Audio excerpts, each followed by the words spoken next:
नारद जी कहते हैं कि मेरे मन में वैराग्य आने लग गया। कथा सुन सुन के, भक्तों का कीर्तन सुन सुन के मेरे मन में वैराग आ गया और मैं रोने लगा कि मुझे भी आप लोगों के साथ चलना है। पर संतों ने कहा नहीं, अभी तुम्हारी माता है, माता की सेवा करो, वही भगवान की सेवा है। देखिए, भगवान तो आते नहीं है ना हमारे पास सामने, 24 घंटे तो भगवान नहीं आते। कितनी सृष्टि भगवान ने बनाई है, कितने लोग हैं, अनेकों भाषाएं हैं, समझ में भी नहीं आएगी, ऐसी ऐसी भाषाएं हैं।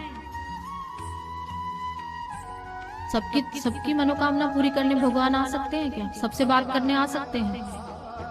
नहीं आ सकते। ये संत जन, साधु जन, भक्त जन, ये कथाएं और ये माता पिता क्यों बनाए हैं? कि हमें समझाने के लिए बनाए हैं।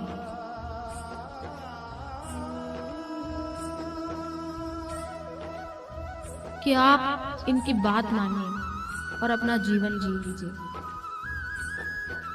संत जन ने बहुत समझाया नारद जी को। अब नारद जी को जब वैराग आ गया तो नारद जी सोचते थे कि ये जो मेरी माँ है ना, ये वादा बन रही है मेरे भजन में। प्रार्थना करने लगे मन ही मन, क्योंकि संत जन ने ऐसा कहा था। बच्चे थे, बुद्धि बच्चों वाली थी, तो संत जनों ने कहा था कि जब माता पधार जाएंगी तब तुम आना, तब हम तुम्हें गुरु दीक्षा देंगे और तुम्हें भजन कराएंगे, तुम करना। फिर भी जो मंत्र बताकर गए थे नारद जी वही जाप करते रहते थे मन ही मन।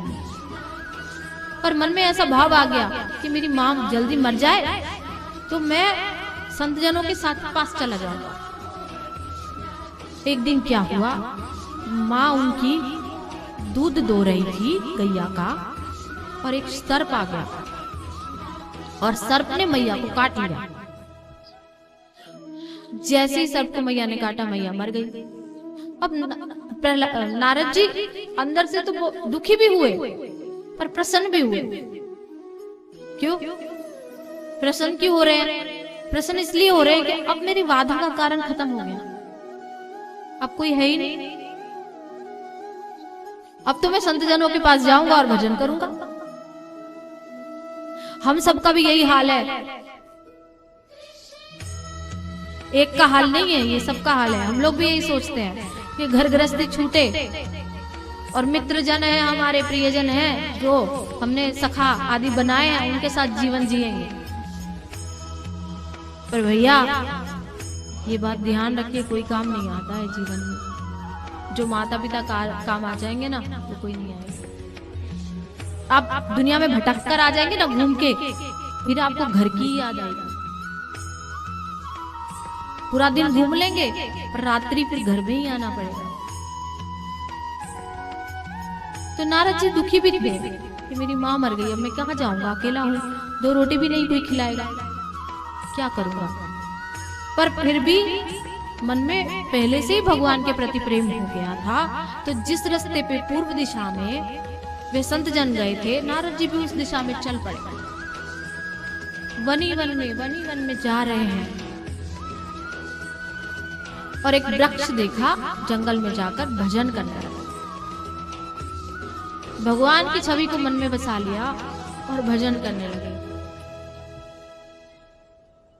और भगवान का चिंतन करते थे और मन ही मन भजन करते थे।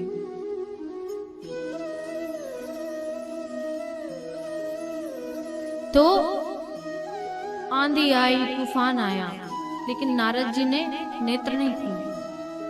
ऐसा भी बताते हैं कि उस वो जो गांव था वहां पर बाढ़ आ गई, डूबने लगे, फिर गांव बहने लगा, तो भी नारद जी चिंतित होकर बस अपने भजन में लगे हुए हैं। जब यह दृश्य भगवान ने देखा तो भगवान इतने प्रसन्न हो गए। इतना छोटा सा बच्चा भजन कर रहा है, पधार गए। और भगवान ने उनको एक वीणा दी, जो नारद जी लेके घूमते रहते हैं ना, वे वीणा भगवान ने प्रदान करी। कितने प्रसन्न हो गए। और कहा, नारद तुम मेरे ऐसे भक्त बनोगे, तुम कहीं पर भी जा सकते हो, पर इस जन्म में मैं तुम्हें प्राप्त नहीं होऊंगा। तुम अगला जन्म जब लोगे तब मैं तुम्हें प्राप्त होऊंगा।